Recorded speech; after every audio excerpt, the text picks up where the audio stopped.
to Free Speech Nation with me, Andrew Doyle. In this section of the show, I'm delighted to welcome a very special guest who is the co-creator of some of the best sitcoms of all time, including Father Ted and the IT Crowd. It is Graham Linehan.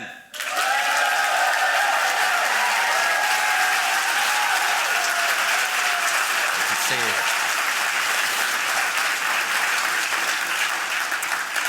Graham, I want to ask you about Osama bin Laden.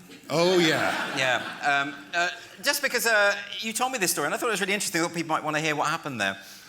Well, they announced that Osama bin Laden had been shot.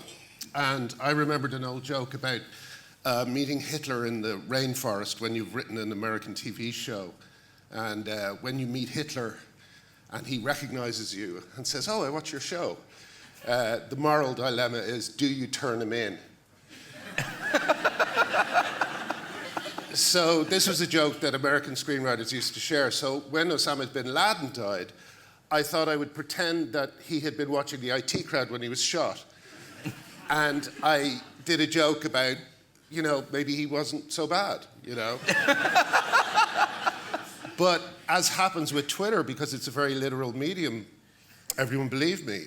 And rather than thinking, maybe I shouldn't add to the amount of disinformation in the world, I contacted people in France and said, can you pretend that you've seen a news report and write it in French? And they did that. And soon everyone believed that. I also said there's apparently footage of him watching. So you are a purveyor of fake news. Well, someone said Graham Linehan invented fake news with the Osama bin Laden trick. But like, I thought most people would know it was nonsense. And then my punchline at the end was I live tweeted that the CIA had sent me the video, sent me a DVD or something it was that time of the action. So I live tweeted myself watching it, and I revealed at the end that he had actually been watching The Big Bang Theory. And I went back to calling him a monster. Well, The Big Bang Theory would make more sense with him, I think. I guess so, especially at that moment. Yeah. Yes. So you're a bit but of a... I also did, I mean, I'm kind of, the only reason I'm sad I don't have my Twitter account anymore is the other thing I lost is probably outside of the TV shows. It's probably the funniest thing I ever did. I'm so proud of it. And it's one of those jokes that's so good I can't rewrite it because I know the original is much better. And I pretended to live tweet the running of the bulls in Pamplona. And all I did was I just wrote loads of unfinished sentences. So I'd be like one tweet just went, "A bell is," and then the next tweet said, "I've lost my little white handkerchief." This was a huge, and then cut off. And so it was, and then again, I had people going, I don't know how you could go to that. You are fond of mischief. I also believe you've been on a lesbian dating site. Yes, well, that was, unfortunately, like, my problem is I'm a comedy writer, so no one spotted that one was actually serious. My point there was that men were doing this for real. Yeah. And they were calling themselves lesbians. They looked exactly like me, as if they'd forgotten they would be on television. And, you know, some of them took the trouble to put some lipstick on, but most of them didn't even do that. Yeah. And they're all calling themselves she, her, and they're on this dating app for lesbians, and if lesbians complain, they're thrown off. Yeah, so it's a very serious point. Yeah, expressed but then I comedically, forgot that, like, you know, yeah. No one expects me to make serious points. So, I mean, let's talk a bit about the Father Ted musical, because, of course, Father Ted, one of the best sitcoms of all time, and you've, I think it was 5 years ago, you finished, or you were in the process of putting it together as a musical theatre piece. Yeah, a little over 3 or 4 years, around 4, let's say 4 years. And it's written with Arthur Matthews, who's the co-creator of Father Ted, and Neil Hannon from the Divine Comedy, writing the songs. It's all finished. Can you talk to us about that process? Whose idea was it to do this, and how did it come together? It was my idea. I'm always on the lookout for something that seems like a thing. As soon as I see a thing is happening, I think that might be useful. And the thing that kept happening for me was that people who didn't really have the temperament to be in important jobs started getting important jobs. namely Trump and Corbyn. And the fact that there were two at the same time that seemed very unsuited for their job, I thought, oh, maybe Ted can become a cardinal, you know? Well, people do fail upwards, don't they? Yeah, well, that's it. So Ted was failing upwards, and I had that idea. Someone sent me a book called The Secret Life of the American Musical, which is a kind of a brilliant history of the American musical, but done in the structure of which song goes where. So opening song, main character song, etc., etc., etc. It provides a structure while also allowing for you to have fun and be creative within it. So I used that to mark out where the songs would go and what kind of songs they would be. I knew I'd need a Mrs. Doyle song, a Ted song, songs that kind of expressed who they were, deep down, I guess, but still trying to be comic, you know. Yeah. And you know, we did all that. The script went through a number of. What usually happens with a script is that usually it's way too complicated. And as soon as we simplified it, as soon as we brought it right back down to what it was about for each character, it just transformed, and it's been in great shape ever since. Because people don't realise with musicals, there is that structure which is there, which you can play with, but there's always like an I Want number, an 11 o'clock number, and all these sorts of things. Like the South Park musical was a model in the sense that, you know, they took the conventions and completely ripped them apart. Yeah. You know, so. That was a big inspiration. And so you'd written this, and was it and of course the other thing, of course, is the songs often move the plot forward, don't they? So they're sort of an integral part of it. So when I wish I could tell you more about it. Oh my God. We're not allowed to talk much about the content, I suppose. Well, you know, I mean, I still want it to be made. Yeah, of course. And I want people to be surprised by everything we have in it, you know. So yeah. What happens at the end? No, we won't do that. But it is interesting, isn't it? Because it's been put on hold. Not put on hold. They say they're not doing it. I think Hat-Trick need me to die before they'll put it on. To explain to people, so Hat-Trick Productions are, of course, the production company that originally commissioned Father Ted. I mean, they commissioned this musical. Yeah. So they have the rights to it, and you've described it as that the musical is being held hostage, I think you said. Yeah. So can you tell us why that is? Why do they no longer want to make this? Obviously, I mean, it would be box office, right? Everyone would want to see this. Yeah, the way I look at it is it's preemptive cultural vandalism. You know, it's something that's been cancelled before it even appeared. So I don't really know what to say except, you know, it's they've never told me what I've done wrong. They've never told me what I've said that they disagree with. When I asked once, someone in the room rolled their eyes as if it was obvious. Yeah. And it's like, well, no, actually, it's not obvious. Mermaids is now going down because of our work. Well done to everyone here who helped that happen.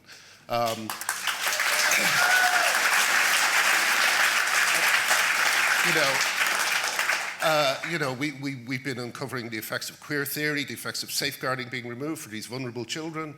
The women who are losing their livelihoods and their jobs, Rosie, who's here, I think, you know, all of these matters are, you know, I think we've been vindicated completely. Yeah. I think that's absolutely right. And of course, you've been so vocal about this for so long, and you've paid the price. I think it's always the case with these kind of cultural hysteria. The first people to speak out are the ones to be punished, effectively. But it does make it easier for people later on.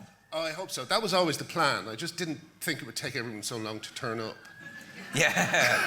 Well, I mean, maybe explain to some people, because obviously, just in case people don't know, that's the police coming for Graham right now.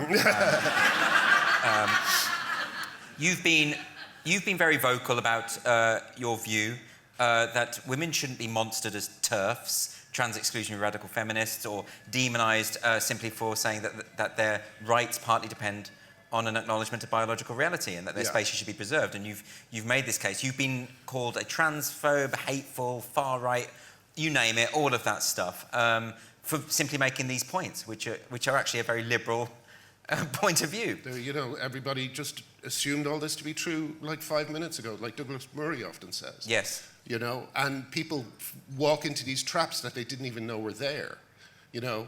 Like, whenever I see someone apologise, I just think, no, never, ever apologise. And when people say, but there is no, we were talking earlier about Graham Norton's comment that there was no such, that cancel culture should be called accountability. But again, accountability for what? For revealing that children are being hurt, you know? that like I found out from Elaine Miller, who's a physiotherapist, that young girls who are on testosterone for enough amount of time will go into the menopause 30 years too early. Yeah. None of these kids are being told this. They're being sold a vision of transitioning. Ben Cohen did a poster of just a man with a flat chest and hair on his chest and called it Trans Joy. How many young kids will have read that and thought that, this is just a wonderful way to express themselves? It carries massive medical consequences. And these kids just are being lied to, and they're they're grooming each other. They're being groomed by bad actors. The Harry Potter gang, but like, it's a huge society-wide problem. I've been contacted by Scottish rape victims who can't go to rape crisis services because there's a man in charge of Edinburgh Rape Crisis. I've been contacted by therapists who, one therapist said, these young kids come in tears because they think J.K. Rowling wants them dead. And she can't tell them that it's not true because the kids might report her to her accreditation body. So this is mass fantasy, It's a mass delusion. It's like the satanic panic or any mass delusion. But what it's had is the turbocharging power of the internet. Yeah. So it's like these phrases that we often hear, you're denying my right to exist, you're doing all this sort of stuff. They've basically just been grooming themselves with these phrases. I remember Navarro Media gave advice on how to lie to your doctor so you can quickly get drugs, There's people at some protest, I think, that Posey did, or some counter-protest. There was someone with a billboard saying, "Speak to me, I'll tell you how to get these drugs." It's incredible. It is incredible. And to have absolutely no adults in the room, to have the police being given training by mermaids and journalists not covering it for the most part. What I don't understand is why we don't learn from history. As you say, the satanic ritual abuse panic of the 1980s wasn't that long ago, right? Yeah. And we know that kids were taken away from their families, perfectly innocent people's lives utterly destroyed by fantasists. And here's another thing. Can someone remind me of the name who connects the satanic panic to this? Barbara? Diane Ehrenschaft. Diane Ehrenschaft, I think her name is. She said that babies know they're trans when they try to take off their onesies. That's like how they're showing you they're the opposite sex. Well, she's obviously deranged. Yeah, but she was a major part of the satanic panic.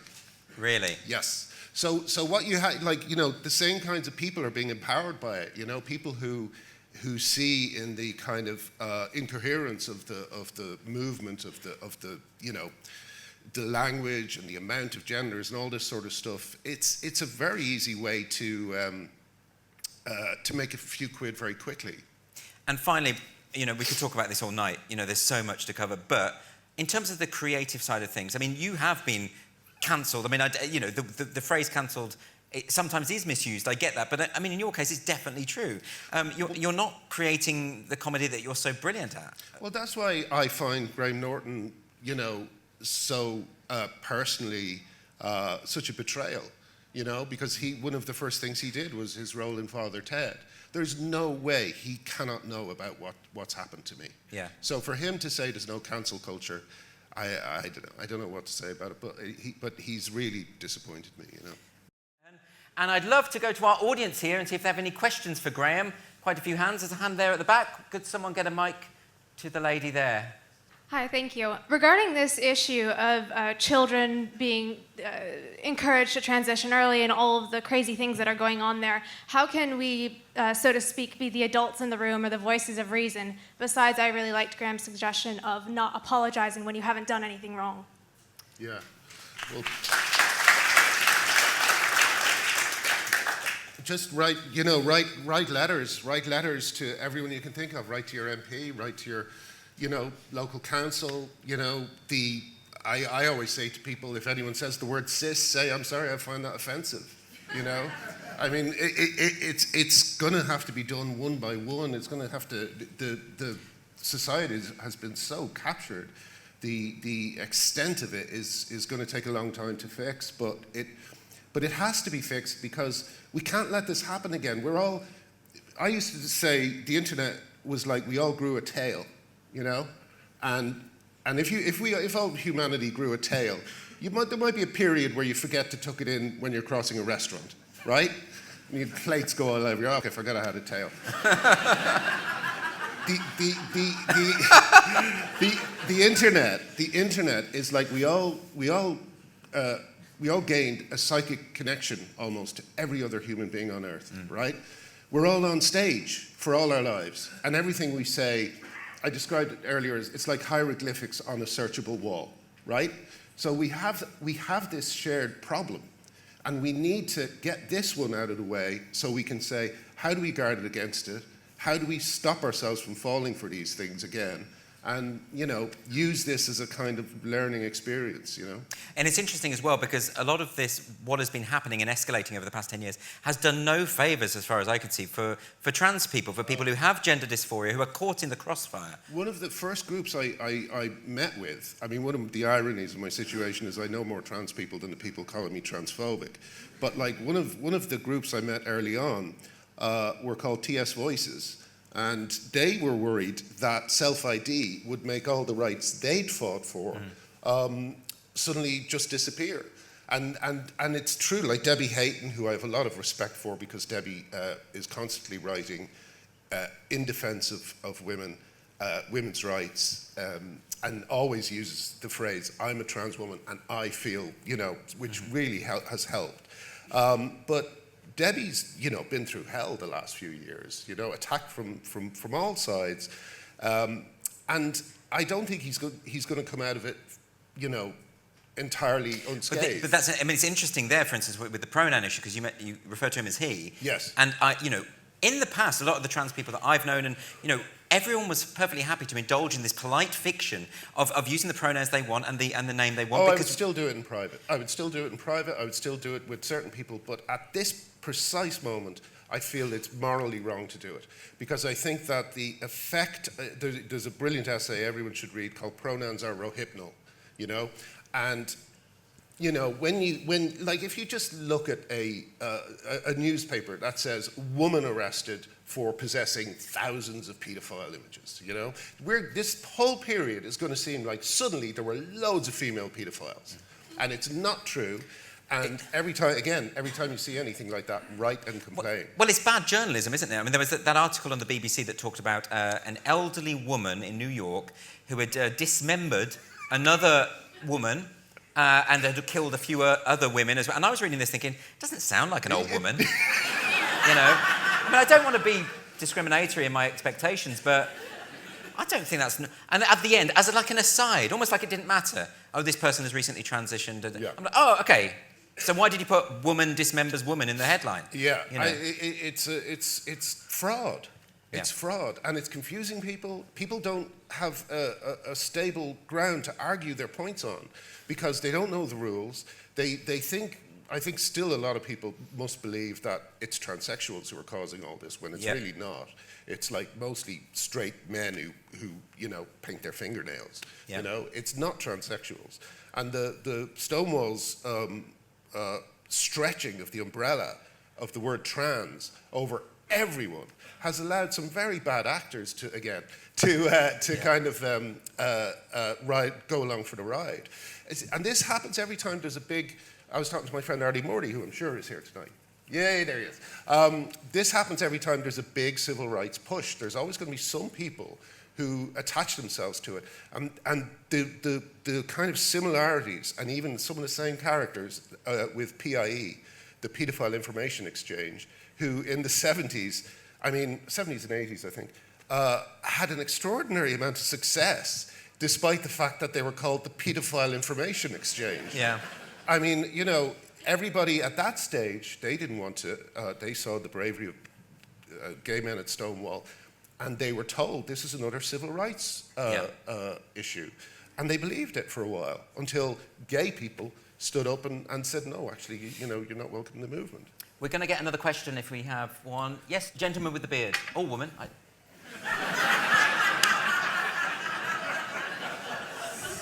I identify as a leaf, thank you.